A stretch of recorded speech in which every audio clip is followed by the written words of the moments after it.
Thank you for joining me here from the sanctuary of the River of Life Church for this Wednesday morning devotional, Life Flow Daily Devotional. My endeavor, my mission here is to present content on this platform that would encourage you, bring you closer to God, make sure that you get your day started on the right foot. And since it's hump day, my inspiration for you today is to get over it.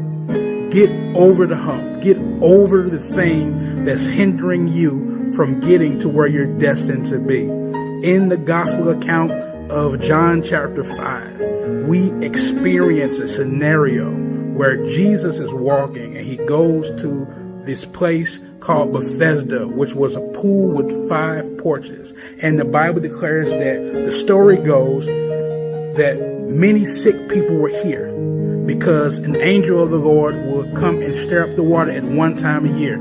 And the first person down to the water, to the pool, after the water was stirred, would be healed. And so this place was a collection of hopeful, a collection of desperate people who were trying to get from where they were to where they felt they needed to be. And as Jesus was walking, he saw that there had been a man who had been laying there, who had been in a condition for 38 years.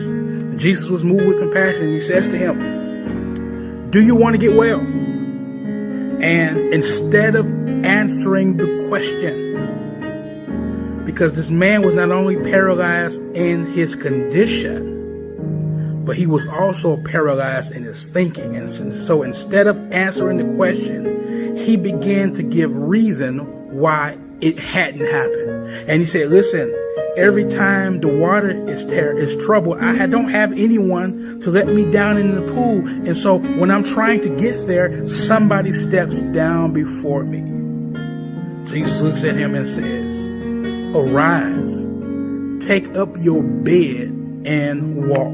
Now, when I first read that scripture, I was thinking in a literal sense. Well, take up your bed, all right? He was just speaking in a literal sense.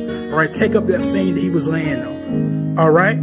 But not only was this a literal sense of taking up his bed, but it was an emotional thing as well. Because guess what?